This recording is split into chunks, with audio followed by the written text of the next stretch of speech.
I pledge allegiance to the flag of the United States of America and to the republic for which it stands, one nation, under God, indivisible, with liberty and justice for all. Okay, I guess I want to thank all the council for being here on this nice snowy evening. But there's a couple items that one for sure that we needed to get accomplished today, so that's why we're continuing having the meeting in this inclement weather. First thing, approve the agenda. Does anyone have any changes, corrections, additions to the existing agenda? Nope. I make a motion to approve as written. I got a motion. Second. By Dave Bruzek, second by Sean Ryan, to approve the agenda as presented. If there's no other conversations or questions or comments, all in favor say aye. Aye. Any opposition? Okay, passes 5-0. First on the agenda, Ken, I assume you're taking this? I will. From the Planning Commission public hearing and action.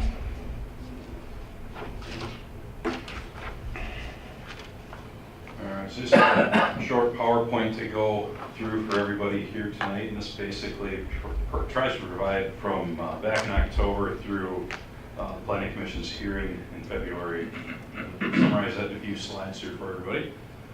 So basically this is the zoning ordinance amendment proposal for assisted living in the B1, which is the downtown zoning district, and then also clinics and healthcare facilities in our B1 downtown district, B2 district, which is kind of the commercial area out by McDonald's down past Coborn's, and then in residential districts. So we got a couple of different things that were tied up here.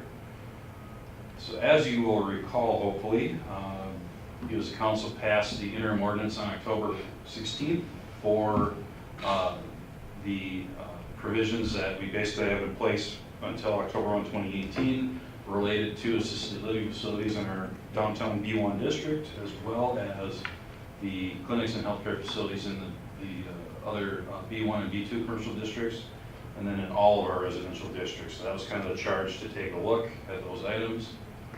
And if you recall, we had a couple of staff inquiries from some entities at that time in early October related to those topics in particular, and we brought that forth to passing our ordinance in October.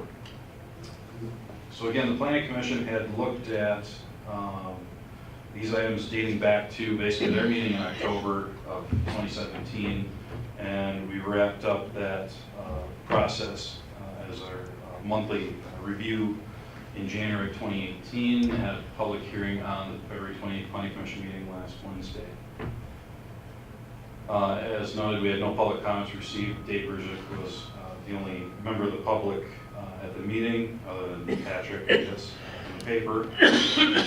But we did have one email that was submitted and received, which actually was the very last page of the packet, or the report, I should say, from Thomas W. Wexler, who's an attorney, but actually was an attorney representing Ms. Rebecca Reich, who had been in front of the council a month or so ago, roughly regarding her interest in the Hotel Bravos. And particularly, he seems to be identifying that he's acting kind of as an advocate on his own in this email, not specifically addressed to be associated with Ms. Reich in this case. But anyway, he identified a couple of court cases. He thought that potentially the city's temporary moratorium was violating the ADA, or be a step towards a violation, and he put a couple of cases in here. Before our Planning Commission meeting on Wednesday last week, I had City Attorney Scott Riggs, even though we got this late in the day before the public hearing, we talked about what Mr. Wexler raised here tonight. Scott basically noted that we should proceed with the public hearing. It did not appear that there was any direct relation to anything that we have done improperly with our interim ordinance. And basically Scott's whole point was there's nothing in the ADA law or the two case laws here that prevent a city from enacting land use regulations, whether they be for housing or not.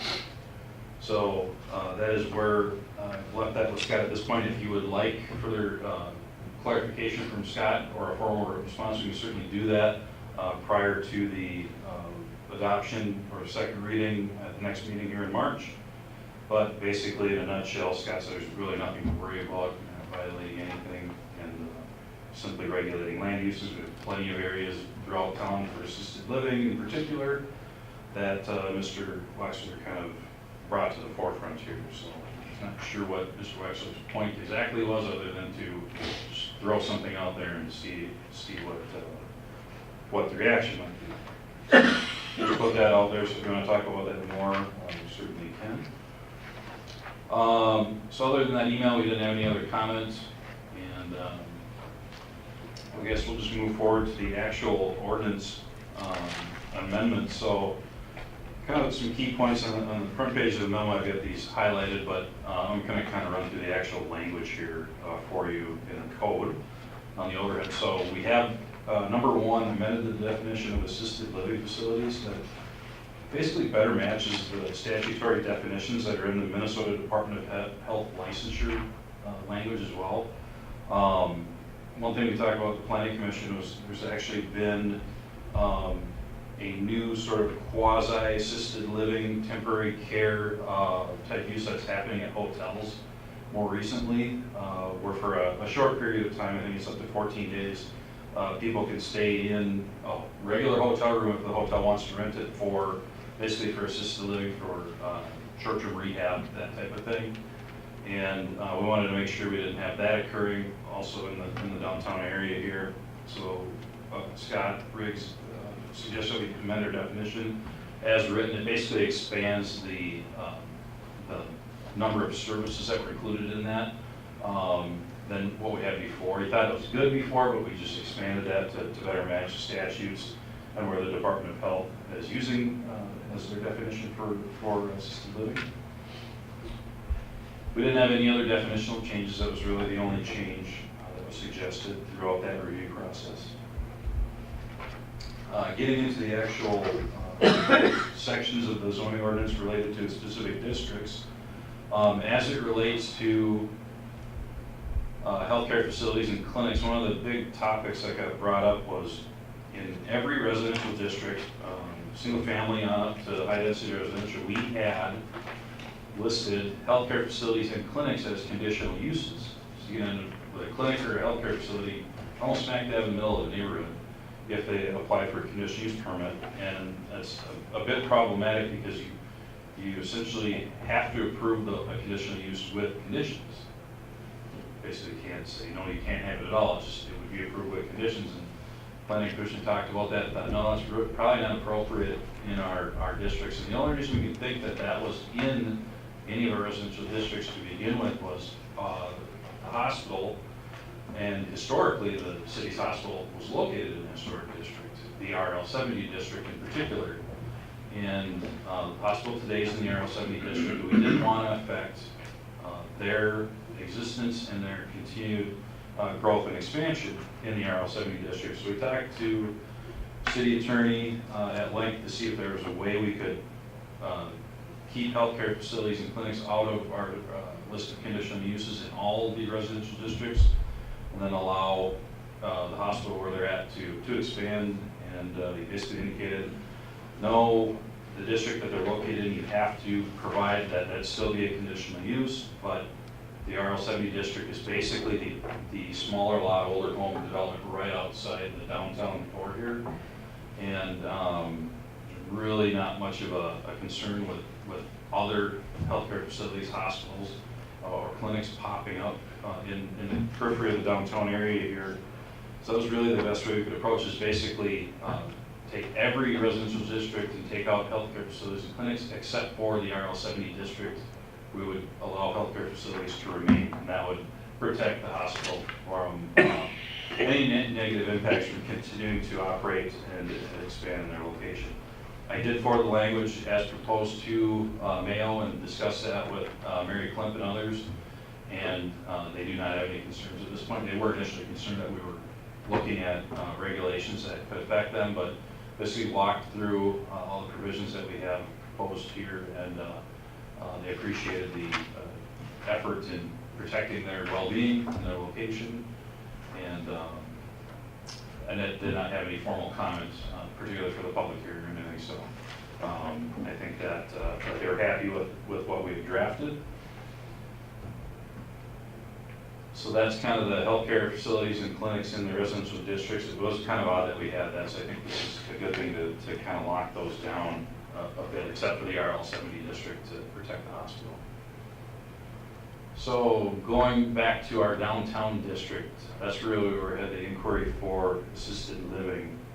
And we had in our code, or have in our code today, prior to the moratorium, I should know, that assisted living was allowed by conditional use above the main level floor along Main Street above the building.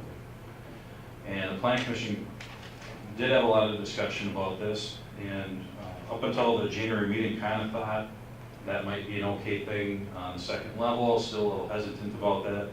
And then ultimately, before the public hearing was called, decided that they would recommend taking assisted living out of the list of conditional uses for the downtown area.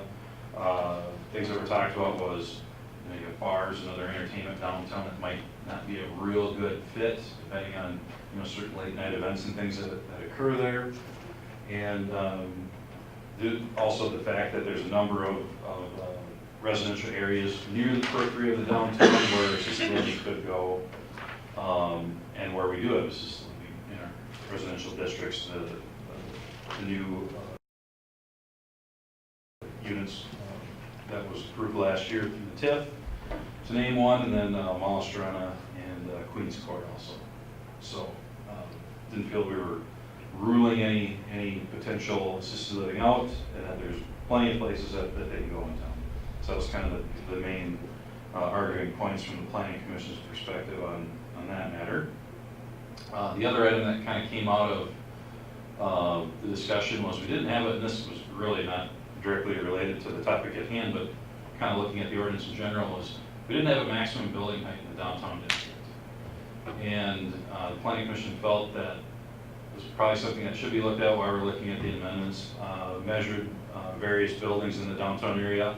None of them topped 36 feet. We had a few at 36, and a number of them kind of very nice below that.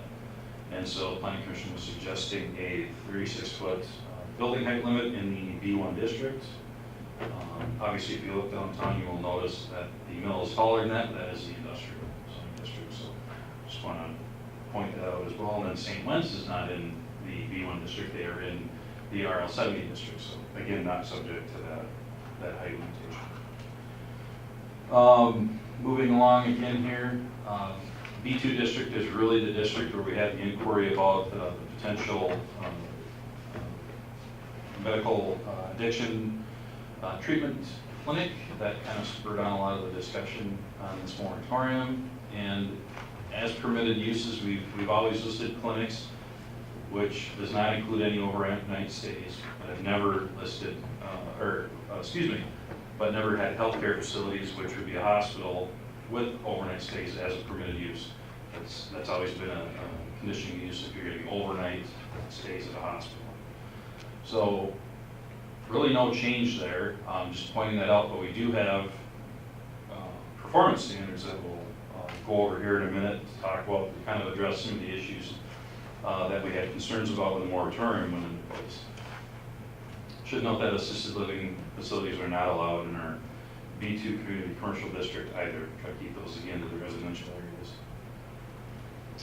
So the performance standards that got brought up. So number one overriding issue why the moratorium got started was the medication-assisted addiction treatment facilities.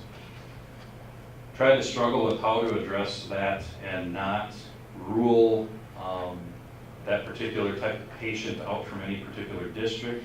It was noted early on in our review from Scott Riggs' office that addiction is a protected class under ADA. So we couldn't simply say no methadone clinics or no drug treatment clinics, for example.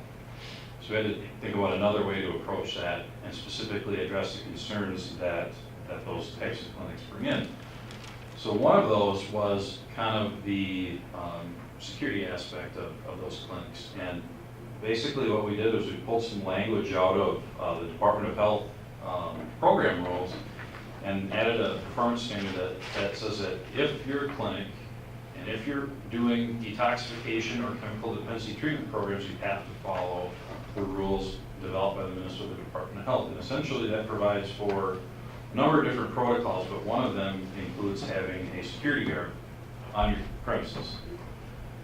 And basically, I think that addresses quite well the concerns that that type of facility can have and still allow it to operate, but they're overseen by the Department of Health, and it kind of gets the ADA claims of us ruling anybody out. It just says, look, you got to follow the rules if you want to operate that type of facility, and this is how you're going to do it. So that was kind of number one. What happens if the Minnesota Department of Health change their rules? We will have to keep on top of that, and we would have to address that locally if they did change their rules. Would we be able to do that? Or are we going to be locked into a position that? It's debatable if we could do a heck of a lot as it relates to that. Again, we can't really target anybody specifically. So we did probably have to look at that if that issue ever came up. This is kind of the best route we could take on it. A lot of other cities have been challenged if you call them out specifically. So we really struggled with how to put something in as a performance standard to address that. But at least now, you know, if they're coming in to get a permit or get a conditional use permit, at least have this can trigger and say, hey, look, you have to follow these items, and we're going to be watching. Well, I was just wondering if we should put the language in that, you know, since the big selling point is having a security guard there, could we put that in our ordinance? So regardless of the Minnesota Department of Health is, you know, decides to change their rules and take that out or whatever, we would still have it in our ordinance. I would certainly check if we can add that simple statement, see if, from a legal standpoint, if that might be something that wouldn't be a violation. Well, I mean, you know, we're a small town of 7,300, and we had an attorney send us a letter. I can only imagine that the Minnesota Department of Health is getting letters fighting for different ADA regulations and everything else, much more than we are. Would you not agree, or was that? It seems like Speculation it- if they're receiving, you know, any inquiries from attorneys. The ADA is a federal. ADA is, yeah, but you're talking about the Minnesota Department of Of health, right, Yeah. Yeah. right. And any conditions that they have. I think you were, maybe that you get pushed back at the legislative level and maybe a law changes or something, And then forces us to follow a different standard that we're uncomfortable with, or that we might have not ever foreseen, you know, so. But as it's written right now, Ken, I think you have it as in following the Minnesota Department of Health program rules, it would be the rules in place at the time that application came in, would it not? I would say yes. And that as they amend or modify their rules, the challenge is to tie this back to a specific time period, that if we have our rules and they modify or change those rules and we haven't changed ours, which ones are the ones that are going to come into play? Are they the latest and greatest, or are they the ones that were in place at the time that we adopt our ordinance? And I think that to Sean's point, I think that the thing you could be open for, if you had a rule change by the Department of Health and then an application come in where we hadn't reacted quick enough, I guess is. Okay. You state, I guess maybe, and I don't know if Sean, this is what you're trying to get to, but if you say, shall follow Minnesota Department of Health programmers, can you date it as of, you know, this time frame? So then if they come in there and they change it, ours doesn't change, but we might have to do some action to change it? Until we change it later. Right. I think Does that make sense? No, it does, and that's kind of, you're right, that's what I was getting at. Just because the Minnesota Department of Health, that, you know, we agree with it now, doesn't mean a change couldn't come down in the future that maybe our community doesn't agree with. But I don't know that we know right now what all of those rules are, that we can tell you what they are unless you have them. Yeah, they're in the packet here, actually. It's on, of my planning commission report, page 17 of 28 through page 22 of 28. Basically says chemical dependency programs, DHS Rule 31, and then the other one's DHS Rule 32. But there's a whole number of sub-links and things Yeah. you'd have to get in there. That's what I'm saying, I don't know what we have in there that we can tell you what all those are, and that it can go either way in that sense. Yeah, probably a good thing that we could talk over with Scott, see the best way to handle that. I get what you're saying, you don't want to get caught kind of, Right. You know, Their short. standards might change compared to ours, is really what I'm getting at.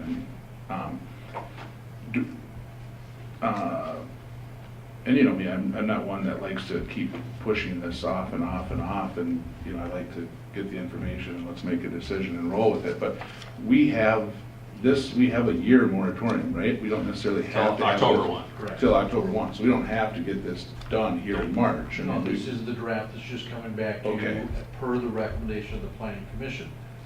How or what kind of time you take to look at it and go through to make modifications or changes is totally within your purview. Okay. Or we could approve it as is tonight, Well, this is only the introduction. or the introduction, right, but And you could even introduce as written, and we can do some tweaking, you know, between Later. now and another. I see, okay, well, that answers my question. Yeah, so I think they're good questions to run by Scott. Yeah, definitely. Ken, isn't there some way that, I think we've done it in other ordinances we've had, that we can imply that if and when the Department of Human Services changes, that we adopt If we their want. changes? Yes, you can, that's simply what I would say we're doing here. Yes. But I think to Sean's point is that in case they change something and We certain don't provisions want- were removed that we weren't comfortable with or thought we would like to keep in our ordinance, that would be in there today.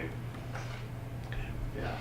Yeah, we're essentially adopting by reference by what we've done here, but if that changes, then yeah, you're at the mercy of that. So I think Chuck's question about, can we say as of, the rules as of this date would remain in effect?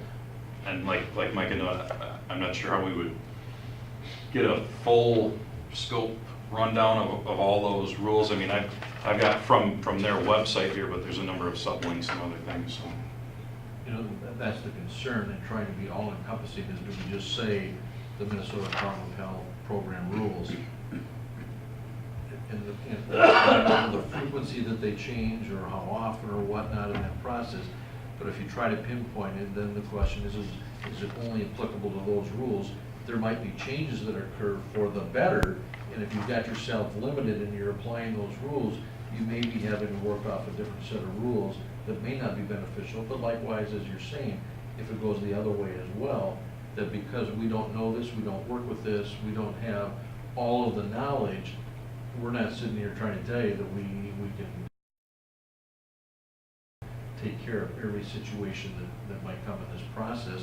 And so about the only thing we can do would be to go back and talk to the city attorney and ask him, how do we deal with this, understanding what the concern and the issue is that Ken provided as best he has it, the outline of the rules and regulations in this area, but whether it is exhaustive or all inclusive of everything.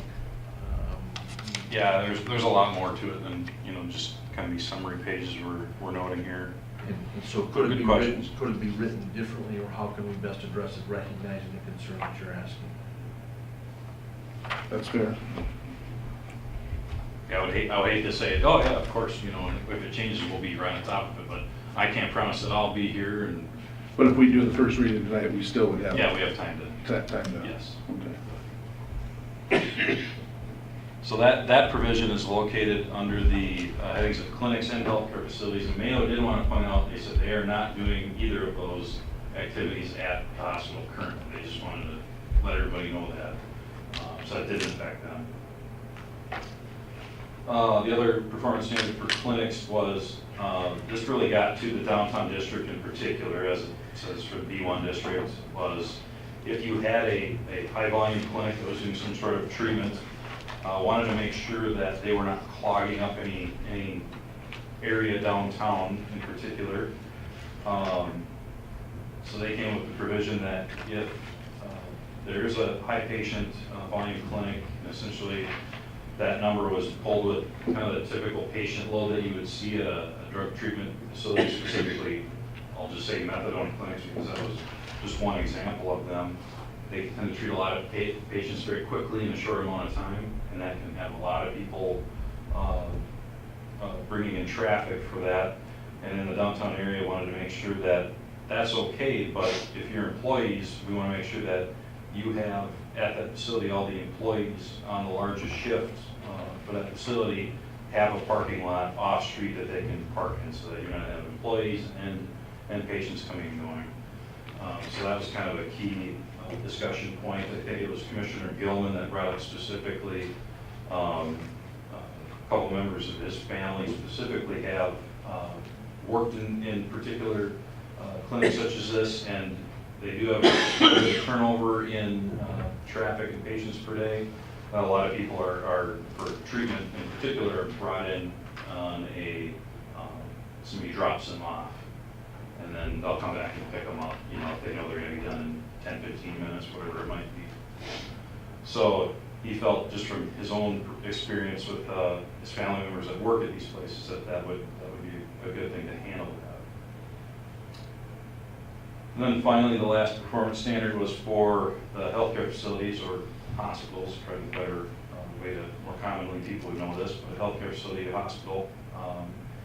This provision was something that actually the city of Shakopee and a number of other cities have, was regarding emergency vehicle access across from a residential use, basically a residential home.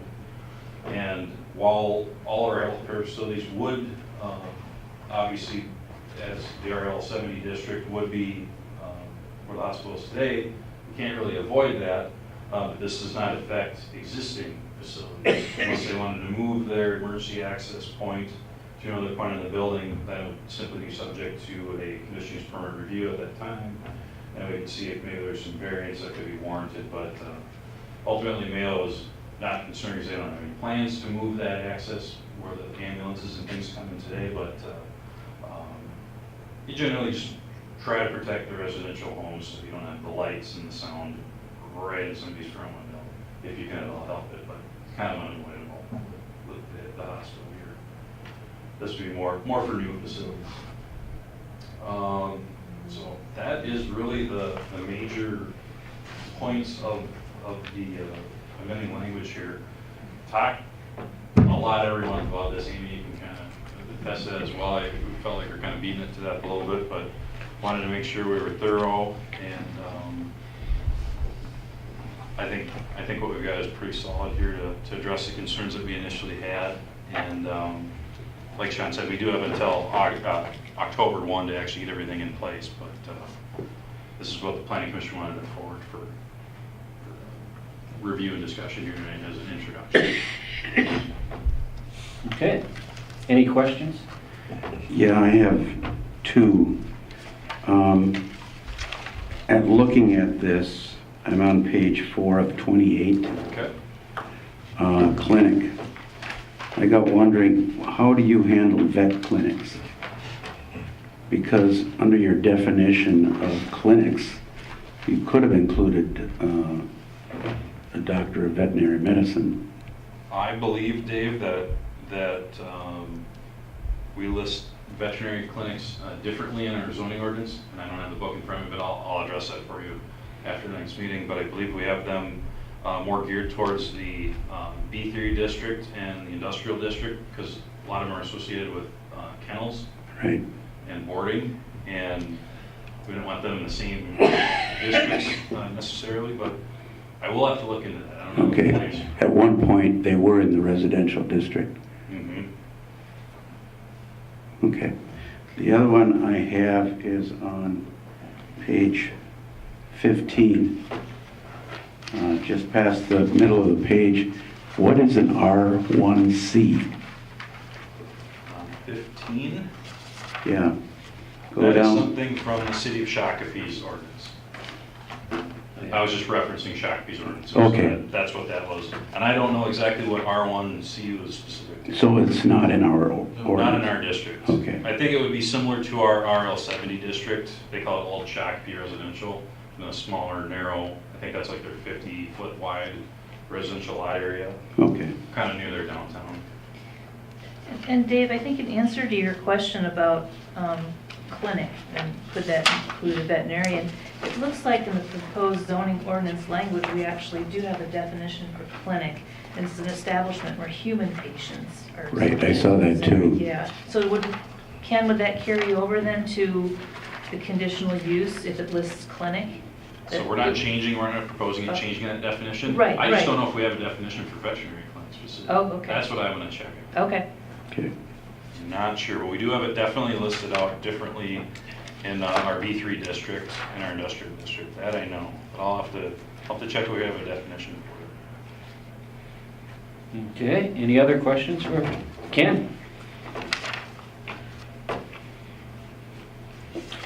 So basically, Ken, I guess my only question is the changes that are proposed here would handle the situation that came across with the Bros Hotel.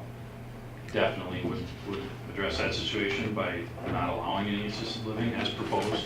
Okay, And I think that was kind of the main discussion why Ms. Reich had been here and wanting to make sure that that stayed in the ordinance. Prior to the moratorium, we obviously allowed them on the second level. We never had that happen. Phillips Square is not assisted living, that is an apartment building, and that is all above the second level, and that, or a first level, and that is in our B1 district.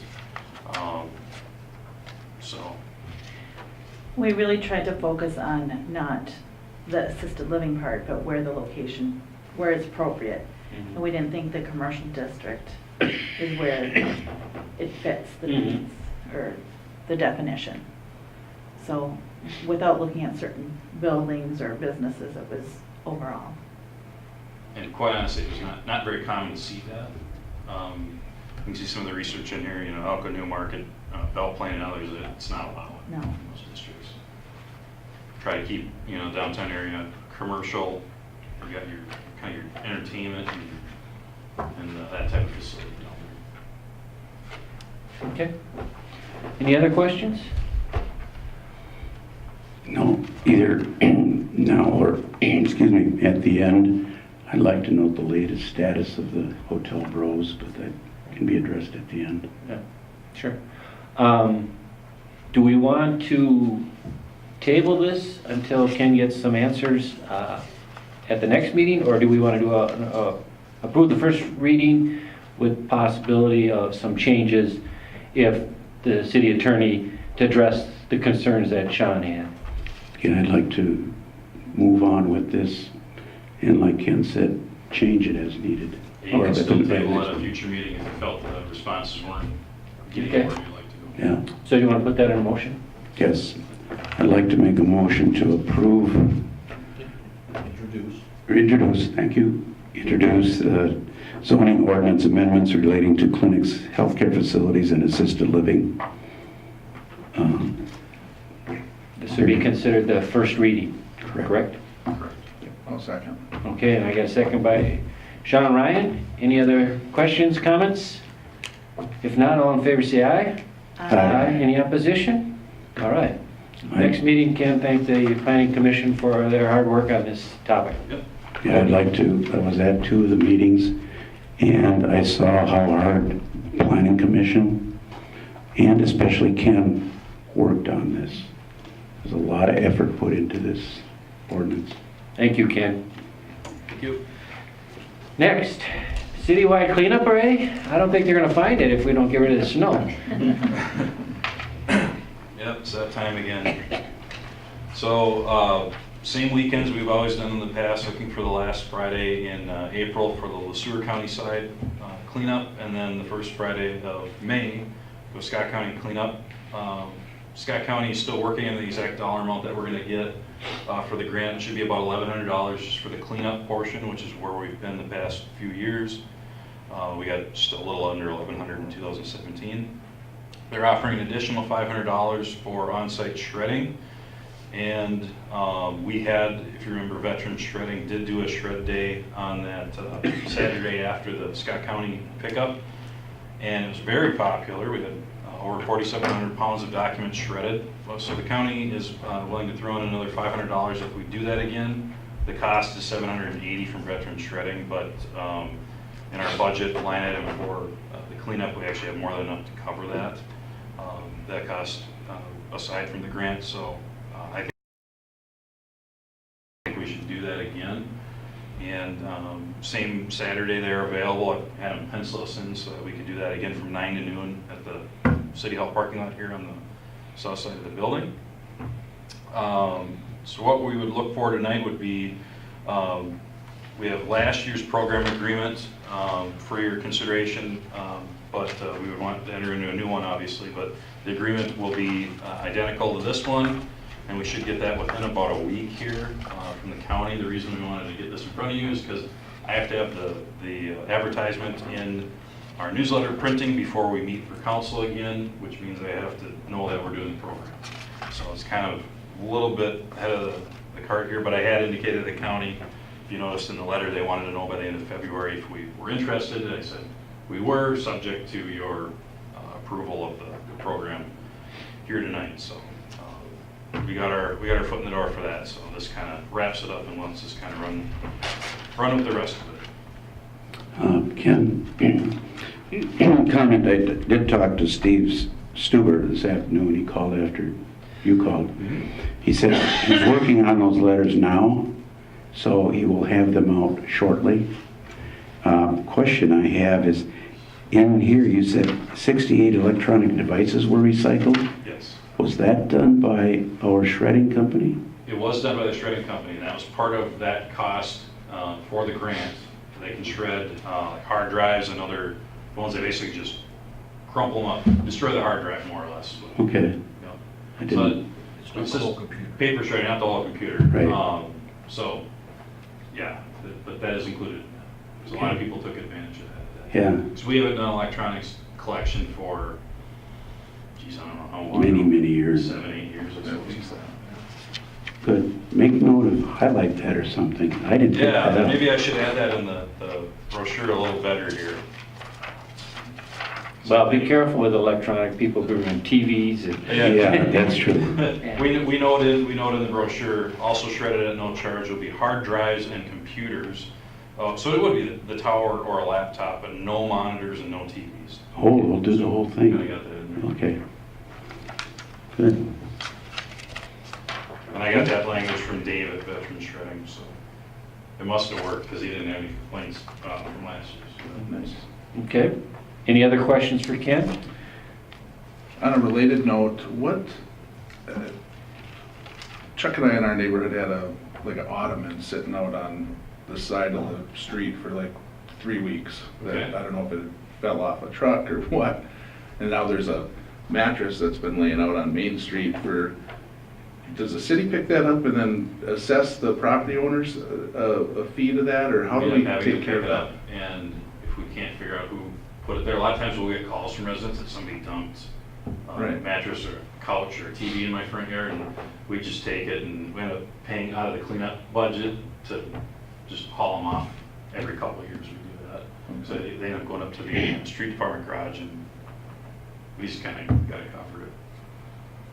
Because we don't. But if we knew- sat out in front of a house for a particular time, That's obviously that's a different, that's homeowner, do we? We can pretty much tell if that came from that property, but we honestly have people that was like, this just showed up in my yard one day. But Sure. I think to your point, yeah, if they put it up, that the garbage is gonna pick it up and just stayed there, Yeah, yeah, we'll write a letter and we'll get it cleaned up. okay. Yeah. All right. I was just Where curious. specifically, we can talk after the meeting. Okay, thanks. Yeah, we wanna make sure we get those out of there. Okay. Any other questions? Related or not related? Yeah. Okay. If not, I guess I'll make a motion to approve the city-wide cleanup event and approval with the Scott County agreement. I'll second. And a second by Maggie Bass. Any other comments or questions at this time? If not, all in favor say aye. Any opposition? Okay, passes 5-0.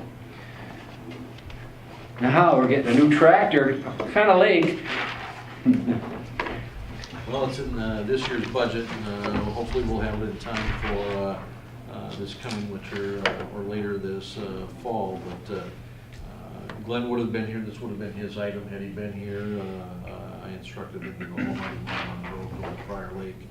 And as you can see in the materials, if I get the right one in front of me, is that they've got 2 dealers and brands available through the state contract pricing for a new 2018 four-wheel drive tractor that's one of the mainstays in our whole entire snow removal process. It's replacing the 1997 New Holland 930, and you can see, as Glenn indicates, they use it for blowing snow on Main Street, the alleys and cul-de-sacs, for grading alleys, and possibly some plowing snow. So Glenn said we bought this one used originally, but we've had it, its age now is 21 years. So he's got 3 proposals, 2 of which come from Buffalo, Minnesota, the other one over here from Kibble Equipment in Belle Plaine. You can see there is a slight difference with the trade-in that we have on our 1997 New Holland, and it always does vary amongst the companies depending on what they think it's worth and how quickly they can move it. Glenn has budgeted $127,000 in the street department CIP. The manufacturers are off the state contract. These were available to dealers to demo, and one of the employees from the street department has used this, used similar models of all the manufacturers when he plowed snow for a private contractor. But the staff has kind of thoroughly vetted this, and they're real strong in their recommendation that they'd like to recommend to you that we do the John Deere for a number of reasons. Number one, and you can see the pictures on the backside, they believe it has better sight lines as far as visibility, and using it the way they do, because it has greater visibility all the way around. The daily fluid level checks that they're required to do are more convenient to access. And so when you look at that, and it's your job to make sure all the fluid levels are at the right levels, it's easier from their perspective on this one than the others. The John Deere is about 4,000 pounds heavier than the other 2. They believe that will help with better traction.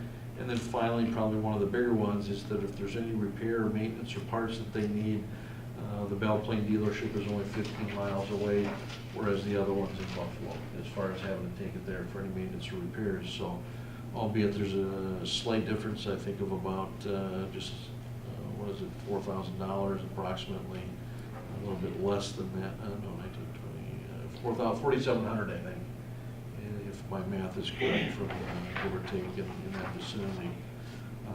Their preference and recommendation to you is the 2018 John Deere 6145R machine.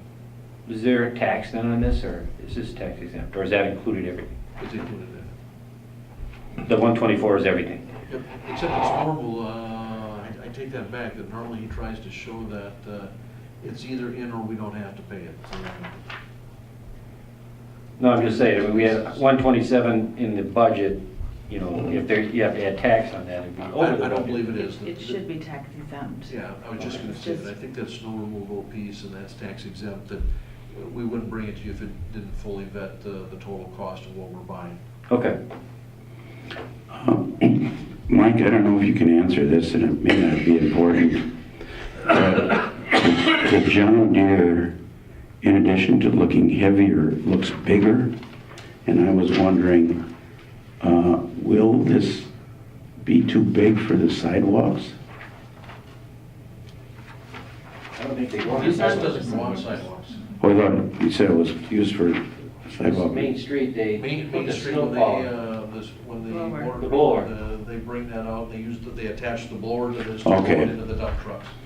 But no, it doesn't go on the sidewalks. Okay. I think they want the John Deere, so they took a better picture closer, so it looks so much bigger. This last one looks like a little toy. Well, yeah. Actually, It's called good graphics. Actually, this was done by Barb. We added the name and the location and everything. The Glens were a lot smaller. And I said, you can't hardly see what that looks like. If we're gonna give them pictures, at least give them something that we can see. So this was from Barb in the pack. Thank Barb first. But that if you are to approve it, it would be with those recommendations because we're going with a little higher priced unit. But those are what the Public Works and the Street Department staff, that's their reasoning and rationale. Do you know, Mike, know the expected delivery date on this? Is it 3 or 4 months out? Is it something they have in inventory? Obviously I'm thinking, not this spring's snow deal, but is it something that will be? I honestly can't tell you that. I told them, I said I'd do the best I could to answer them. But Well, that's good. Now we have something to, I'll put it. jab Glenn at the next meeting, so I just. I will check out the. No, I'm sure that's really immaterial to the decision that we're making, so. But it's still something we can jab on. Well, oh yeah, definitely. I already made note. Yeah. Any other questions? Okay, I guess I'll look for a motion to approve the John Deere tractor based on the recommendation from this Glenn and the Street Department. So moved. Okay. Got a motion by Dave Brusick, Second. second by Amy Jurek. Any other questions or comments? If not, all in favor say aye. Aye. Any opposition? Okay, passes 5-0. Outdoor pool. Okay, in your packet, with the decision that the council made at the last meeting, the Joint Powers Board met on February 26th to take a look at it. It was listed under the agenda as outdoor pool programming proposals. And I attached to the back page of your materials not only the minutes of that meeting, but also the outline of the piece that was used for discussion amongst the Joint Powers Board members that came from the aquatic staff as far as talking about various types of activities or events that maybe could be done and different things to try to improve attendance or usage at the pool. And so those were for discussion only. There weren't any final answers or decisions made on those, but it was just things that Bryce and Janelle, after doing some brainstorming with that decision, trying to figure out what could they do to try to help improve attendance at the pool. So those are in there, and that in the discussion at the Joint Powers Board, we had both on the opening and closing of the pool. The opening is looking at Memorial Day weekend, that Saturday. I think I put in there May 26th, which then led to the discussion as to the timing for the closure. And in there, board member Jerry Valerius brought up the state amateur baseball tournament. And albeit that committee isn't quite ready to come with their laundry list of items, they're still working on refining some of those. Part of it would be that last week, or excuse me, the third weekend in August, which is traditionally when the outdoor pool is closed due to college staff. I think the high school goes into operation here, what is it, a week before Labor Day as well. And so as they get to that third weekend, that's pretty much the end. Well, Jerry raised the question that the state amateur baseball tournament starts on Friday, August 17th. And then that Saturday or Sunday might have been the last 2 days in there. And so there was discussion, because this is going to run 3 weekends in August, which the last one overlaps on Labor Day, and this is the first one. They're likely to come to ask to use the entire parking lot of the pool and the baseball stadium there for basically enclosing and utilization with picnic tables and the cooking for all the food, the vendor stuff and all of those kind of things within that area, and then likely taking a look at using the restrooms in the swimming pool building, bathhouse, to be used in addition to the porta potties that will likely be made available as well. And so in the discussion, there was a consensus reached in the Joint Powers Board that they would recommend that the pool be closed on August 15th. That Wednesday, We'd be working with them that likely that there would be work done and around, and it might take up some of that parking, but that they wouldn't recommend closing till the 15th. And albeit there might be a slight loss of service, they didn't believe it was going to be significant. And they also felt that since this is the first time the stadium or baseball tournament is coming to New Prague, they didn't want to have any impediments or problems or issues there. And there was talk both ways, you know, whether it would have been better to leave it open or have fly balls into the pool and a number of those elements. And they just decided or recommended that August 15th would be the closing date. And because they again have to put this information in the spring brochure here, they wanted to get council affirmation of the closing date. And so I don't know whether Maggie or Sean have anything else you want to add, that really it was only that element that they wanted to get affirmation so that they didn't get crosswise with the council. Right, I think what Jerry had mentioned too is that they would need some lead time to set up in that parking lot and cordon it off. And if there was inclement weather, then that might set them back. So if we were able to close the pool on that Wednesday, they felt it would give them, you know, a little buffer so that everything is set up for the weekend. Okay. So basically, all we're looking to do is just Affirm the recommendation. approve the Board to approve close. the August 15th final day of the outdoor That's pool. correct. Okay. Any other questions or comments? If not, I guess I'll make a motion to affirm the final date of the outdoor pool to be Wednesday, August 15th. I'll second. We have a second by Maggie Bass. Any other questions or comments at this time?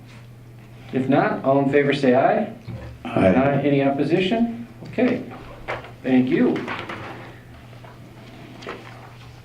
Here's the main one. This is what brought us out in the snow. As I told the mayor, you dare not get these licenses approved tonight because we have to go through and I have to sign a number of them. They've been approved by the police chief, but we have to go through, sign them, package them, as Amy well knows, to get ready to send them to the state. And once we send them to the state, you know, we're not guaranteed how quickly we'll get them back, but once we get them back, then we have our local licenses ready to go so that they can all be out by the 1st of April. And we did not want to miss out on that opportunity. And so I told the mayor, I said, all these other items aren't important, that we had to take action, but we did have to take action on this one. If Barb had been here, this was her first foray through the process. I think she'd tell you her head would be spinning trying to learn this whole liquor license process in one term. It's not completely possible, so we had staff, including myself, that worked with her to get them in a position. And so everything that we have, she did provide and create the new list that you can see on the back, and maybe gives you a little bit more better understanding or overview. The previous one was kind of how Mary Jo had developed the listing that comes to you, and it's accurate. But this one gives you a little bit of an aggregate oversight as to how many of the different types of licenses and who has what and what kind of dollars are generated as part of these licensing for the city ordinances. And so that's really an FYI. The most notable change is Prairie Pine Vineyard and Winery is not re-upping for this next year, as you have already well known. But all these other ones are in place, and it's about what we expected in the budget. The ones on the far right in red, the consumption and display permits, we receive monies and applications that we send to the state, but that is not included in the total that you see under the business total, so that's why it's off to the far right. So that 750 is not in the total. Otherwise, all the other ones should total up to the 34,200. The other piece is because you don't look at each and every application, and this is a new piece that I've interjected, just because I think it's appropriate for you to know in the review of the licensing process. And you wouldn't see this or really know of it, but on the back page of the liquor license applications is a requirement that they report details of any liquor law violations, either civil or criminal, that have occurred within the last 5 years. And I got to thinking as I looked at that with Barb in the process, is that probably should be pointed out to the council. We don't have anything that occurred this last year in 2017. You've got 4 liquor establishments that had unlawful sale of alcohol back at the end of 2016. They were handled under an administrative fine where they were fined $500 for that violation. And depending upon whether you look at a second, third, or fourth, it's all as to what happens in an ongoing running 36-month time period.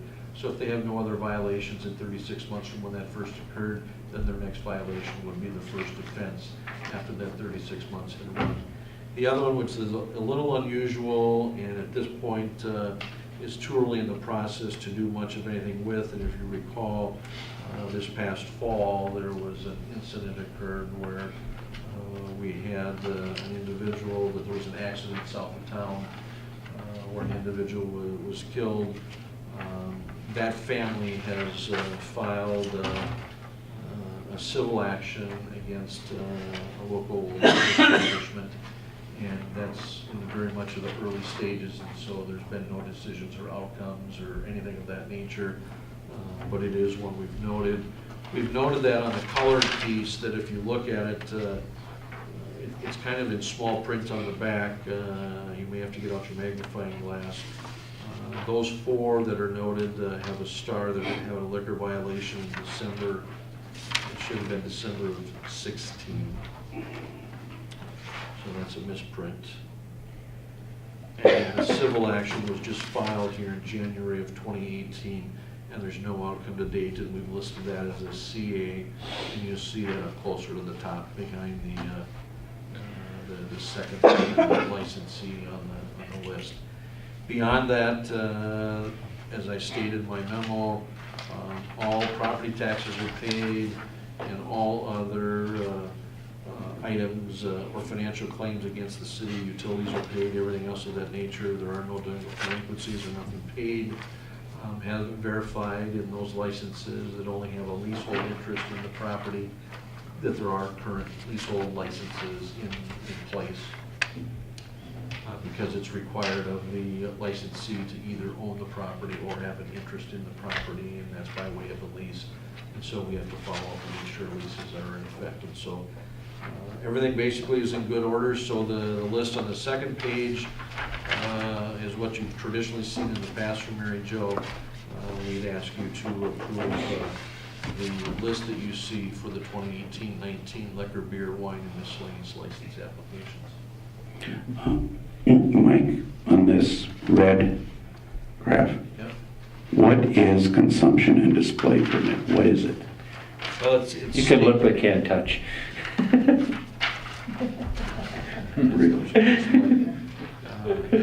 If I remember correctly, and you take a look at where it's at, and it'll coincide and give you a better understanding, is it's at, and I'll use the trade name, it's at the Strike Force Bowl, it's at the Knights of Columbus Hall, and it's at Edlands Cafe. That when you take a look at it, they have the abilities to bring in setups, and so you're able to consume, and I don't know why the state licenses it like that, but in order to be able to bring bottles in, that you buy your setups, so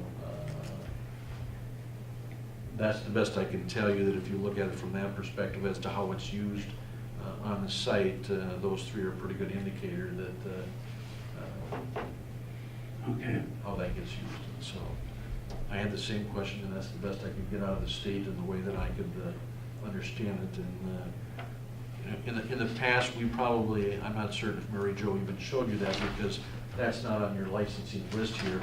We just collected, facilitated going into the state along with our applications, because they need that along with our approval to do what we do in order to be able to allow that to occur on their sites. So, Okay. Okay. Thank you. Thank Barb too for this. Yes. The new graph. well, I told her that you would recall this summary, that I can't tell you that between, as we attempted to clean up our process and go through it, is that if you recall, Deb replaced Mary Jo, but Mary Jo pretty much had everything in place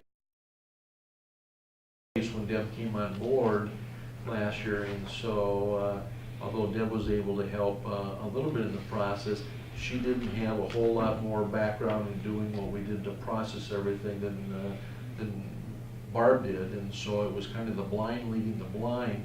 And normally, all I've had to do is to look at it and make sure that certain things are in place and sign my name to it.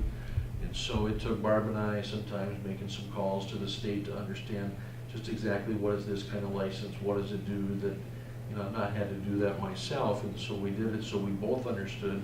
And making sure that the license application, the insurance, all of that ties out, that when you take a look at it, you can have the license name as one thing, doing business as something else, and you gotta make sure that the insurance certificate ties out that they have the required liability insurance, because if we send it up there and they don't exactly tie out, the state won't approve it and they'll send it back to us.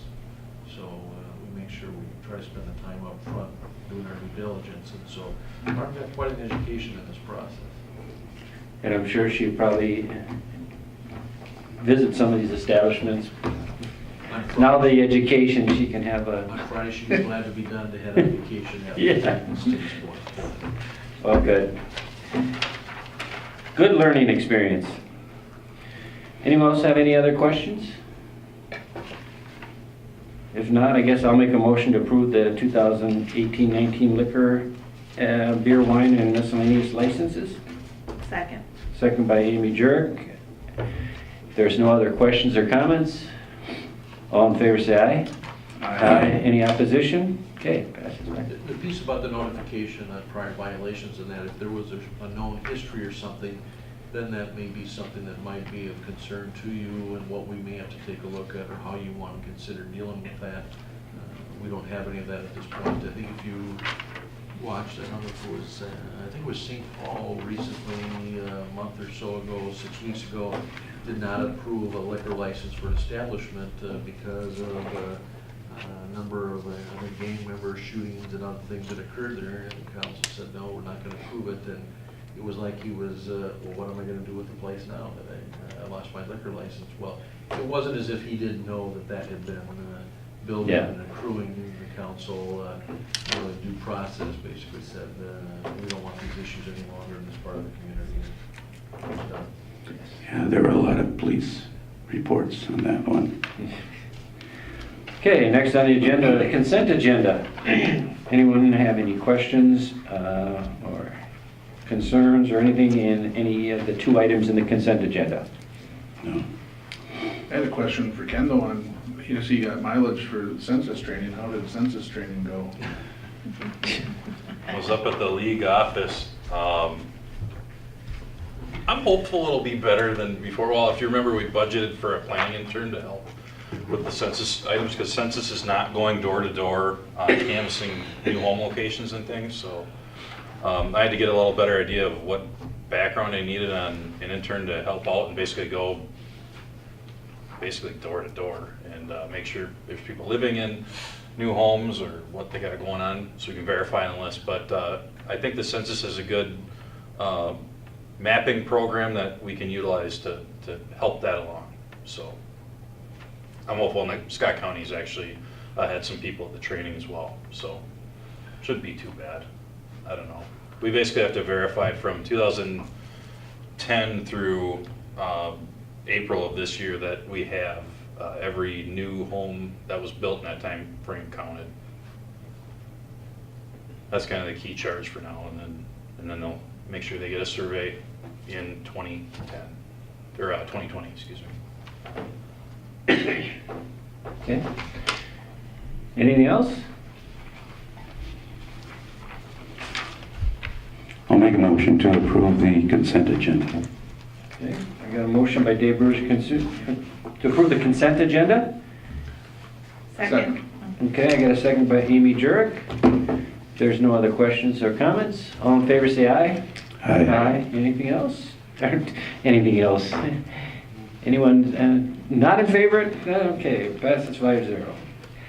Now we're at miscellaneous. This is the fun part. Patrick, you made it here during the snow. We appreciate that. Anything? Enjoy the snow. Okay. Today Mitch couldn't make it, so we have a new camera person. Your name? Sue Kennedy. Sue Kennedy. You have anything to add? Usually Mitch just gives me a thumbs up, so But appreciate you coming out in this snowstorm to videotape this. We really do appreciate it. Ken, anything? I guess I give Sean an update on the hotel. So I forget when that was last week exactly. We got the press release from this new entity that says they have an agreement to lease the hotel, or Dave or whoever brought it up. And we have not, from the city, talked to any of these folks yet. I've left a message with them. We'd like to meet and talk more about their plans for the building, and that's what I know at this point. Okay. So we're hoping to learn more as well. It was kind of odd that the press release came out before we had ever had a conversation, but we can't control that. Well, you know, the press in our town, they're on the edge. Patrick knew before I did. Yeah. I read this up at Planning Commission. So We're gonna be. there's going to be other stuff that he's going to throw little curveballs at. I can see it. So it sounds like it could be a good reuse of the building. We just kind of want to know if they plan to do any work that would require a permit. We just don't know. Okay. That it? That's it. Michael? Nothing other than we're getting prepared for the special meeting next Monday. Okay, On the that's right. 12th, at 6 p.m. Also took a look at it. We started to put together the materials. I normally have Barb in here, but we started today to get the materials out to advertise for board and commission vacancies, and we've got a number throughout all of the different boards and commissions. Took a look at the time frame that the materials basically should come out next week. Actually, you see it in this Thursday's newspaper. We'll have that several times in the break times as well as the times extra. I'm just trying a small incursion in using the radio station with some ads over the next 5 weeks too, in addition to Ken's use of our Facebook and Twitter, on the cable TV, on the web, or on our website. We will have covered all of those areas, and so we're trying just a few new things with the radio station differently than what we've traditionally done with the newspaper. So we're going to give it a shot and see what happens. So we're looking at apps coming in, basically, I think it's April 13th. We've got 5 weeks for the advertising.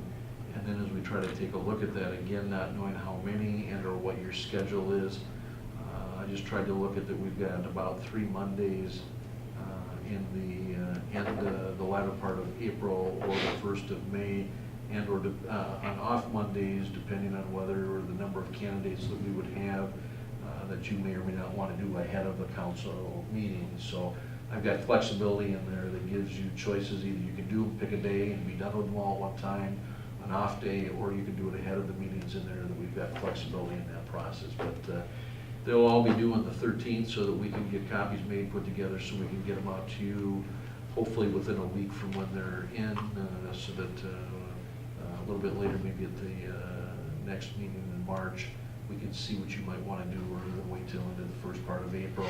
But just wanting to kind of look ahead and pick some days or get something programmed on your calendars. But it's all kind of conditioned on the numbers that'll come in. I think we've got upwards of about 10 vacancies on all the different boards and commissions. So depending on what we get for applications, it could be a number of interviews that you may not be able to, for those that work and don't get done till 5 o'clock or so. It might make it tough to do. I think you've typically allocated about 15 minutes at least per interview, and trying to get that scheduled, whether you pick one night or before meetings. I've got choices programmed out for you to take a look at in that process. You'll see that coming out. Otherwise, we're trying to, we got the auditors out of here last week. Patty left last week after the auditors were done. That went very well. They're very pleased with what they saw. So hoping that there are no final issues in the final report, but they're working on that. Bruce is back tomorrow. Barb's gone all week, so we're trying to fill in, and with the weather a little bit challenging late in the day, but the street crews will be out as soon as it gets done snowing, presumably, and hopefully when you wake up, the place, the town will be clean. Except in the downtown, as you take a look at it, that this timing with the way that it ends, you got to give them a chance to get it off their sidewalk. So I'm not sure how they'll approach that. They try to get the residential open and then they try to get the commercial open But it just depends on that timing of how that falls and how quick they get that out. And with the way that this falls, and the timing is that it may not be real good right away tomorrow. But as you know, come the second day, they're always clear. Yep. So. Okay, anything else? Sean? Nope. David? Yeah, I have one thing. Last Tuesday, I was selected to be in a group to answer some questions for the senior complex, Senior 55, behind the State Bank. A very interesting meeting. There happened to be 6 in our group. A 7th came late. But they asked us, the first hour, they asked us a lot of questions about our view of what are we going to do after we retire. I think what they were looking at was what's the consensus amongst, and this was only one group of 6 that they were planning on hosting. They asked questions again of us, what we thought we'd like after we move out of our single-family homes. What was our intent? But then in the second half, we had a chance to give them feedback about some things they wondered about as to what are we going to name it? What do we look at for the kind of care we expect the residents to get? What kind of amenities would we like to see there? And that was very interesting. They said that they have 3 different kinds of independent and assisted living. A studio apartment, 1-bedroom or 2-bedroom apartments. They are putting in a theater in the facility. They're putting in a woodworking shop. Putting a room in for doctor visits. They're putting in a salon for women's hair mostly. They're putting in a library, arts and crafts, a pub, fitness center, and bistro. There were other things that they mentioned that I don't think I wrote down, but it impressed me is that they are going all out to put in as many amenities as they can think of. They had 9 pages of proposed names for the facility, and on each sheet of paper there were 2 words. And I don't remember all of them. One was Novak Fields. Another one was Chesta Propic, something like that. Kopitz, something like that. The first word means journey, and I cannot remember what the last word meant.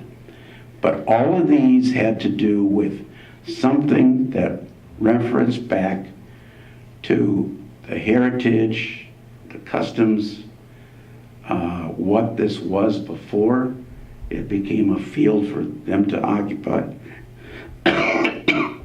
and what we thought of those names. We were supposed to comment on the first word and then the second word. It impressed me that they went out and investigated what this community was about and what could they tie in, how they could tie in that senior center with some history of New Prague. I'm not sure our group at least cared for all the names. It seemed like at least some of them really liked Villages of Lonsdale or Villages in Lonsdale. So let's have Villages something. Well, I don't know what the other 5 groups are going to say, and they're just going to take everything and probably come back to the city afterwards and tell what it's all about. But I was impressed with what they had tried to do to make this better than the last one they did, and be sure that it fit within the community. One in our group asked, because they're going to have a restaurant there for the residents, she asked, well, could I come in and bring some of my friends and eat at your restaurant? Kind of set Mark Applebaum back a little bit, and he thought about it. Said, yeah, I think so. So, because he said, we want to include the community in this place, so I think we can do that too. So found it very interesting that what they're all doing. I was impressed. Good. I know I've had some inquiries about, when are they gonna start marketing it, or I want information on that. They're leasing a space that was the old Mobile Link Wireless store in the Easttown Plaza Strip Mall, right next to Lady A's Cupcakes. And that should be open, 2 weeks. yeah, pretty quick here. Yeah, Mark Applebaum said 3 weeks. They're working on it now, and when that comes down, Shelley Kruger will be here full time. That's what he said. Okay. So that'll be a good place to Yes. direct people. Yep. Yes. Okay. Anything else? Maggie? No, Amy? No. I don't have anything, so I guess I'll make a motion to adjourn. Second. Second by Dave Brusick. All in favor, say aye. Aye. Any opposition? We're out of here. Again, thank you everyone for coming on this snowy evening. I really do appreciate it.